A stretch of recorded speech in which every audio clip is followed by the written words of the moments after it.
Abdou Santé sur Medi 1, merci et bienvenue. Environ 50% de la population africaine actuelle est constituée des moins de 20 ans.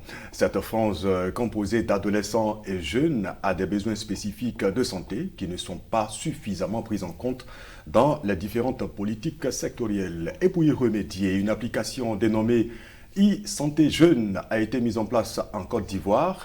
Comment est-ce qu'elle fonctionne? Suscite-t-elle de l'intérêt auprès de la cible et pourra-t-elle apporter une solution durable aux problèmes de santé des adolescents jeunes? Vous êtes sur le plateau d'Abdou Santé, docteur Odoloba, pour répondre donc à toutes ces questions. Bonjour docteur. Bonjour monsieur Kwaku. Alors vous êtes pédiatre, spécialiste en santé publique et chargé d'études prise en charge qualité et des soins au programme national de santé scolaire et universitaire, santé adolescents et jeunes. C'est la dénomination du programme. Oui, c'est la dénomination. Et c'est bien votre programme qui pilote donc cette application. Oui, merci encore pour cette invitation, monsieur Kwaku.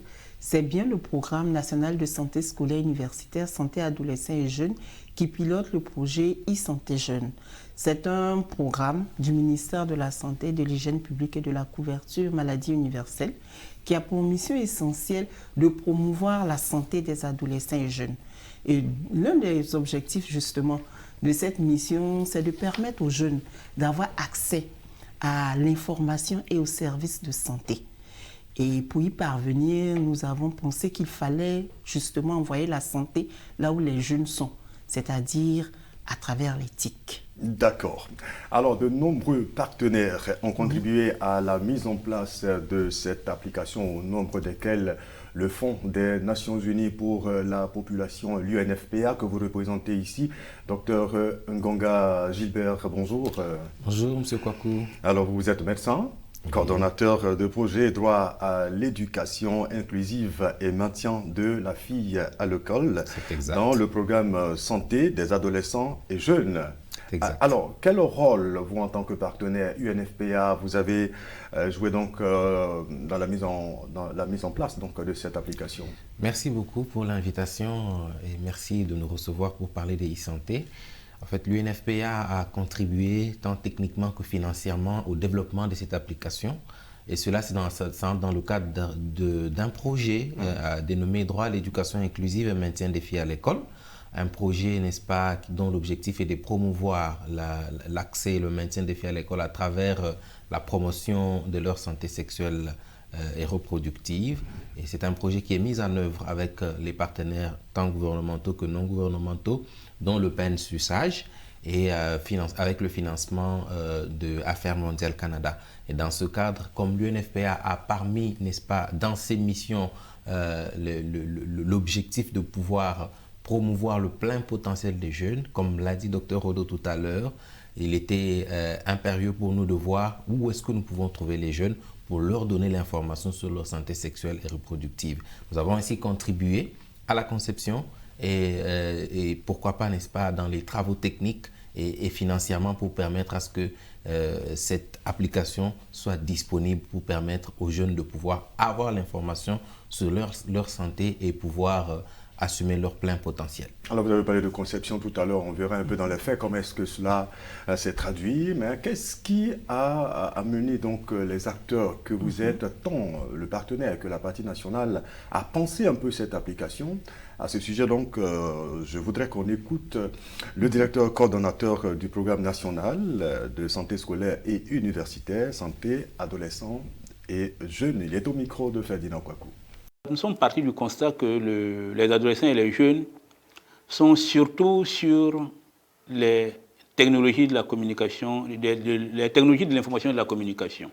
C'est là qu'on les retrouve au maximum, alors que nous voulons leur offrir une diversité de services.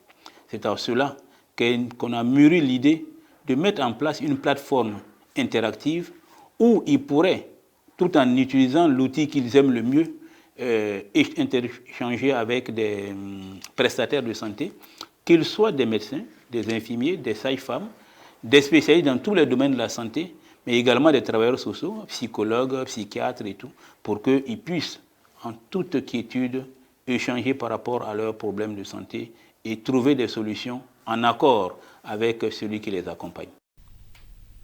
Alors, vous avez donc vu le besoin, Oui. et étant donné que la jeunesse est aujourd'hui tournée vers les TIC, vous l'avez dit et le directeur coordonnateur donc l'a confirmé. Oui. Comment est-ce que ça va se faire? Il faut dire que depuis la conception, depuis l'idée même, les jeunes sont vraiment partie prenante. Le programme national de santé scolaire est un programme qui s'adresse aux jeunes. Donc nous travaillons de tout le temps avec eux. Et depuis la conception, le logo, le nom, les couleurs, les modules qu'ils aimeraient avoir dans l'application, les jeunes ont vraiment, je ne dirais pas participé, ils ont été vraiment au cœur de cette application. Et nous l'avons fait depuis le début avec des partenaires comme l'UNFPA, comme ACF Action contre la faim, qui nous ont vraiment permis de mobiliser les jeunes, de pouvoir avoir des séances de travail avec eux, de pouvoir avoir des ateliers, de pouvoir même voter le logo. Nous avons lancé des concours pour qu'ils puissent s'exprimer jusqu'aux couleurs, au design. Donc, il fallait prendre en compte donc leur, oui. Je veux dire, leur avis dans la conception donc, de cette oui. application. Plus que prendre en compte, ils oui. devaient être au cœur de la conception parce que c'est un outil qui leur est dédié. Et il faut qu'ils se sentent à l'aise et qu'ils puissent vraiment l'utiliser. D'accord. Alors, Dr Ngonga, est-ce que vous aviez des exigences quant à la conception de cette application? Les exigences que l'UNFR pouvait avoir, c'était juste l'inclusion. Voilà, l'inclusion pour permettre à ce que l'application puisse prendre en compte un large éventail de jeunes qui peuvent accéder, n'est-ce pas, qui peuvent accéder à cette application et pouvoir avoir l'information. Faire à ce que les jeunes, peu importe là où ils se retrouvent, peu importe leur langue, leur obédience, qu'ils puissent avoir accès à l'information, quelle que soit leur vulnérabilité aussi également, qu'ils puissent être inclus, n'est-ce pas, dans les besoins pour cette application. Parce que comme vous le savez, dans le cadre du projet, on a pris en compte de tenir compte de toutes les vulnérabilités possibles, notamment les personnes en situation de handicap et bien sûr les autres vulnérabilités liées aux violences basées sur les genres. Alors nous avions, on ne va pas dire exigé, mais nous avions bien voulu, comme nous participions également aussi à la conception, nous sommes assurés que tous ces aspects sont pris en compte dans la conception, dans les différents modules qui sont dedans, tous les aspects liés à l'éducation complète à la sexualité, tous les aspects qui peuvent permettre à ce qu'on puisse arriver à 0 décès maternel évitable, 0 violence basée sur les genres, et que les jeunes, et que surtout les jeunes ne puissent pas être satisfaits quand il s'agit de la planification familiale. D'accord. Alors, Dr Ngonga a parlé de modules tout à l'heure. Oui. Alors, je voudrais qu'on jette un coup d'œil. Comment est-ce qu'elle se présente, cette application? D'accord. Cette application est une plateforme d'échange. Elle est interactive. C'est une application tant mobile que web, mais essentiellement mobile pour les jeunes. Mobile, quand vous dites mobile, on l'a sur le téléphone. Oui, on l'a sur les téléphones et sur les Android. C'est une application qu'on télécharge sur Play Store. On s'inscrit, on choisit un pseudo et un mot de passe. Il faut dire que c'est une application qui est totalement confidentielle. Donc le jeune est à l'aise, il peut s'exprimer. Et quand il s'inscrit, après avoir mis son mot de passe, il a accès aux différents modules. On a essentiellement 5 modules, dont le premier est le chat. Le chat, on aime bien dire le chat privé, parce que les jeunes ont voulu qu'on dise le chat privé pour être sûr que ce soit un espace assez confidentiel.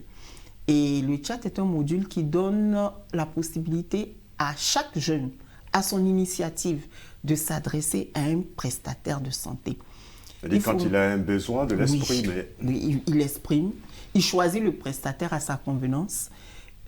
Quand il va sur l'application, il a juste je dirais la spécialité. Est-ce que c'est un médecin? Est-ce que c'est une sage-femme? Est-ce que c'est un travailleur social? Est-ce que c'est un éducateur?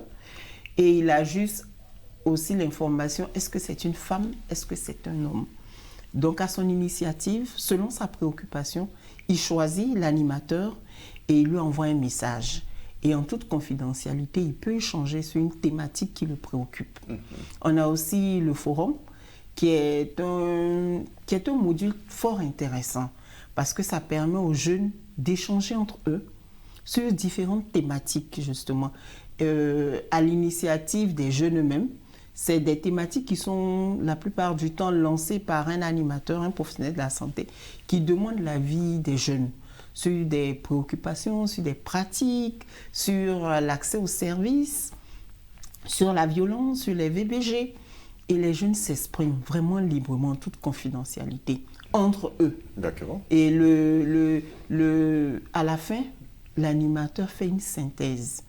Et justement, l'objectif de ce forum, c'est de permettre aux jeunes de s'exprimer. Parce que c'est vrai qu'on fait beaucoup de sensibilisation, mais ensuite, qu'est-ce que les jeunes pensent des différentes thématiques? Si on ne les écoute pas, on ne peut pas les accompagner. Alors la plateforme dans le forum donc, est une plateforme d'échange. C'est une plateforme où effectivement mesurer donc leur compréhension et leur compréhension. Leur compréhension, leurs attentes, leur perception de toutes les stratégies qu'on met en place et pouvoir aussi leur donner la bonne information. C'est aussi vraiment une opportunité de paire-éducation parce que les jeunes entre eux se parlent et s'écoutent. On a atteint de meilleurs résultats quand ce sont des jeunes qui parlent à d'autres jeunes. Je vous prends pour exemple un forum qui s'est passé sur l'utilisation des préservatifs. Beaucoup de jeunes ont dit « Ah, nous, on n'aime pas ça parce que bon, c'est pas intéressant. » Mais beaucoup de jeunes ont pu démontrer la pertinence de l'utilisation des préservatifs, comment ça se fait et tout. Donc, je pense qu'entre eux, ils se parlent, ils se comprennent et ils peuvent s'entendre. Et dans un langage qui est propre à eux. Oui, qui est propre à eux, un langage jeune. À côté de ce deuxième module, qui est le forum, nous avons aussi les astuces, qui est un module qui n'est pas interactif, mais qui nous permet justement de donner des astuces. Astuces santé, astuces beauté. Et nous avons aussi ce que nous appelons la médiathèque. La médiathèque, c'est une bibliothèque. C'est une bibliothèque où le jeune peut avoir des informations sans pour autant interagir. Un jeune veut faire un exposé, il va avoir des informations, il va à la médiathèque, il regarde, il a des informations, il a des films, il a des photos. Donc, voici un peu les modules qui y sont. Après, nous avons la redevabilité, qui est un module qui nous tient à cœur. Parce que ce module permet aux jeunes de donner leur avis. Leur avis sur quoi? Leur avis sur l'application, les évolutions qu'ils voudraient voir, et puis leur avis sur tous les centres de santé de Côte d'Ivoire. D'accord. Quand ils sont reçus dans un centre de santé, quand ils ne sont pas satisfaits, quand ils ont des besoins, ils vont dans le module redevabilité et puis ils nous donnent leur avis parce que leur avis nous intéresse.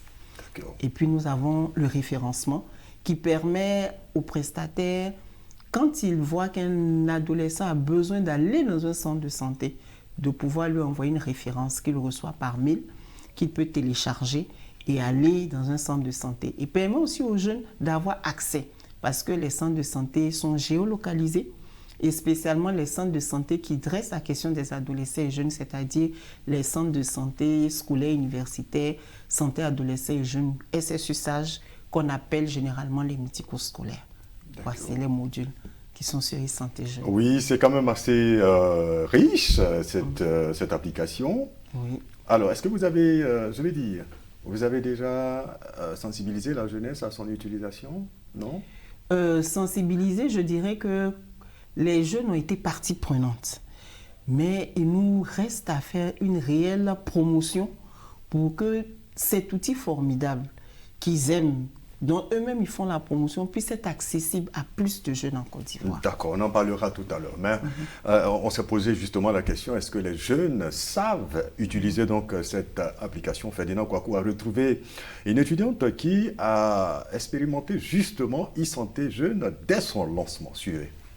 Bonjour chers jeunes, je suis Nimé Anne-Marie, une pionnière de l'application e-santé jeune. Je l'utilise depuis le lancement de l'application. Pour pouvoir utiliser l'application, il faut avoir d'abord un smartphone. Allez sur Play Store. Quand vous arrivez sur Play Store, vous tapez e-santé jeune. e-santé jeune CI. Vous allez voir un logo qui s'affiche en orange, bleu, vert. Vous installez l'application. Lorsque vous installez l'application, vous allez sortir sur la première page qui est de s'inscrire. Lorsque vous rentrez dans le côté inscription, ce que je dois préciser d'abord, chers jeunes, sans votre adresse email, vous ne pouvez pas terminer l'inscription. Il va forcément avoir une adresse email. Alors moi, je suis déjà inscrite. Je vais vous montrer les différents modules de cette application.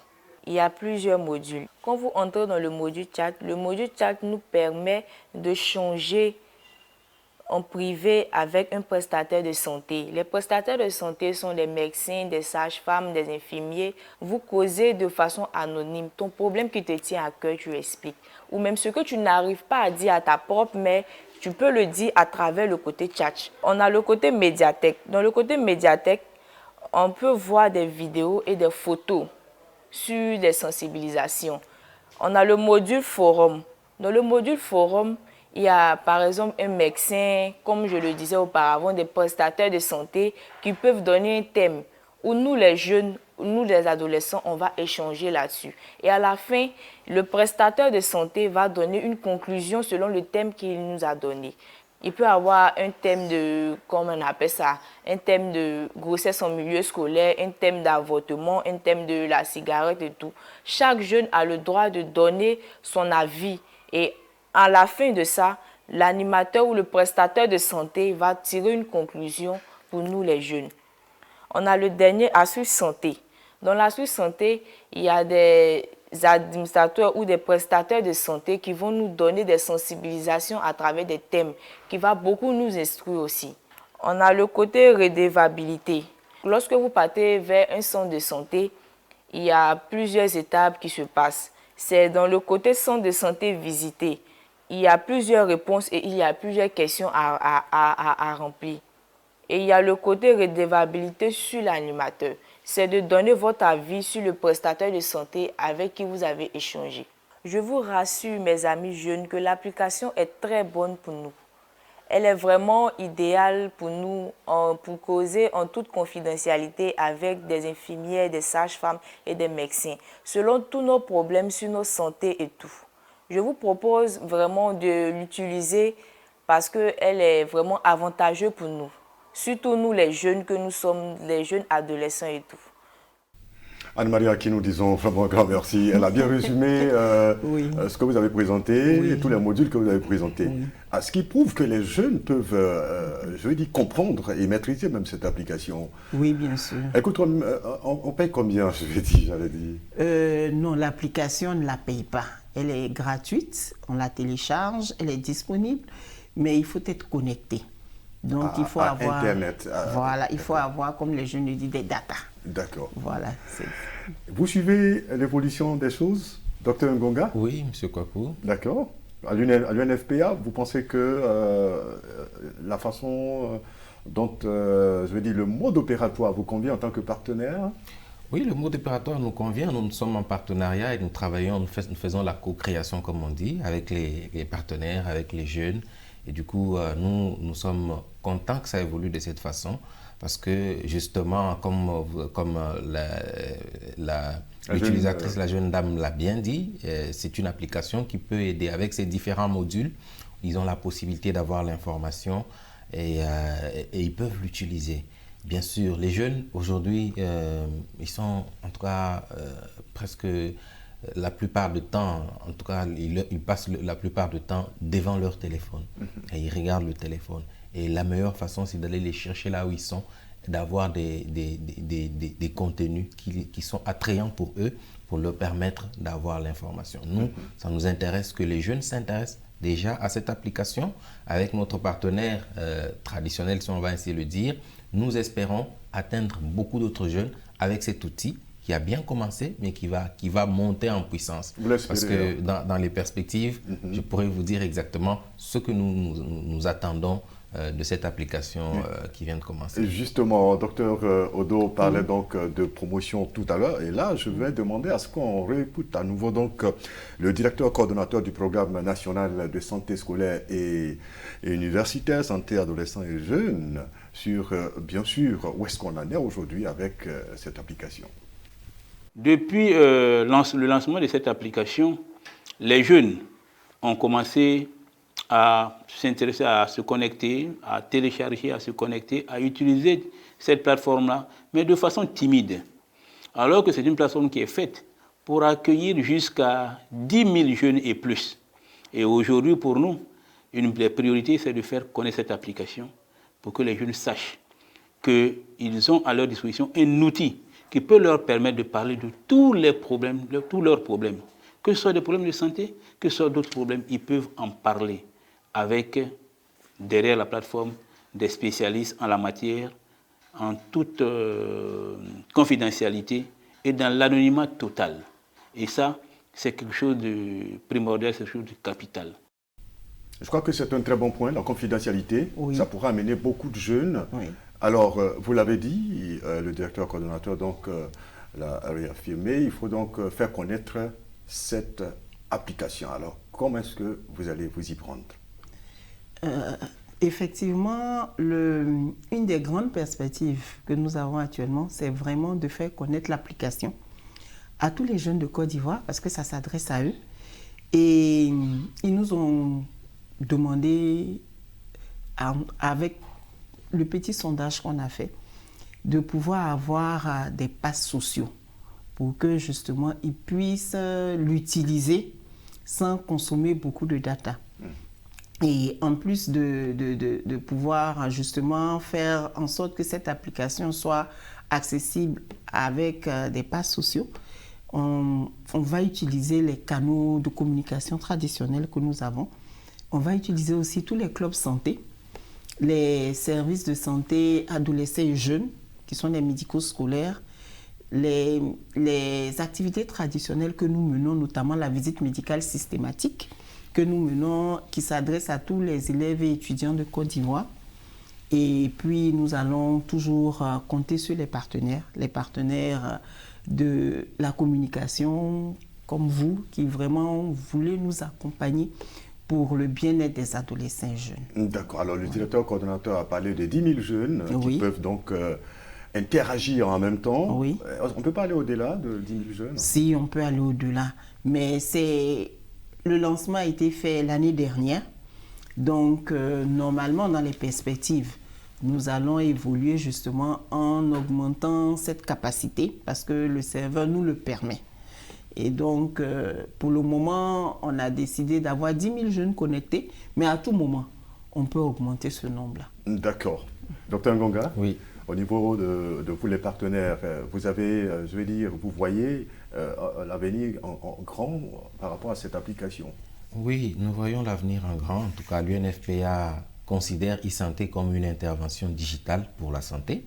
En tout cas, nous la classifions, n'est-ce pas, comme une intervention digitale de la santé, comme l'OMS le classifie les interventions digitales en santé.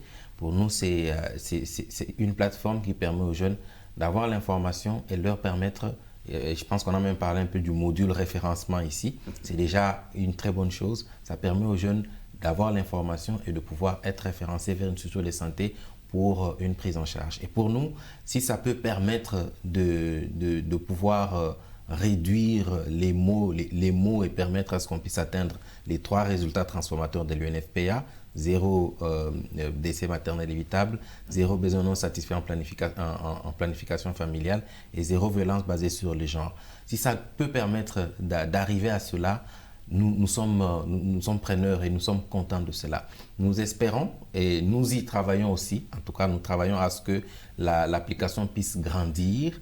Docteur Rodo a parlé tout à l'heure des passes sociaux, par exemple. Nous avons en perspective de voir comment est-ce que l'UNFPA peut initier des partenariats avec le privé, qui travaille généralement dans la télécommunication. Ça peut permettre à ce qu'on puisse avoir la facilité d'avoir des datas pour permettre aux jeunes de pouvoir accéder à moindre coût et même voir comment est-ce que l'application peut être utilisée sur des téléphones pas trop sophistiqués en termes d'ergonomie, quoi. Voilà, jusque-là on est encore sur Internet, on a besoin de ça, mais on pense à aller plus loin. Est-ce qu'un jeune qui n'a pas de téléphone Android peut avoir accès à l'information, qui peut être e-santé? Est-ce qu'on peut penser à des choses telles que les SMS, quoi? Nous réfléchissons à des partenariats comme ça pour diversifier, n'est-ce pas, les possibilités pour le jeune d'avoir l'information. et ainsi permettre à ce que les jeunes puissent connaître tout ce qui est dans ces modules et en profiter. Voilà. D'accord. En tout cas, vraiment, merci infiniment. À vous, le docteur Ngonga Gilbert. Je rappelle que vous êtes médecin et nous espérons avec vous que tous ces jeunes-là soient en bonne santé grâce donc à l'information que pourra donc leur procurer cette application e-santé jeune. Alors, vous êtes coordonnateur de projet droit à l'éducation inclusive et maintien de la fille, ou je dirais des filles à l'école, et dans le programme donc santé des adolescents et jeunes au Fonds des Nations Unies pour la population. En tout cas, merci encore. Et merci également à vous, docteur Odo Loba. Je rappelle que vous êtes pédiatre, spécialiste en santé publique et chargé d'études prises en charge qualité des soins au programme national de santé scolaire et universitaire, santé adolescents et jeunes. Et à travers vous, donc, nous saluons le ministère de la Santé, de l'Hygiène publique et de la couverture maladie universelle. Merci également à vous pour l'intérêt que vous accordez à Hebdo Santé. Je vous retrouve donc la semaine prochaine pour un autre numéro, toujours sur Medi 1.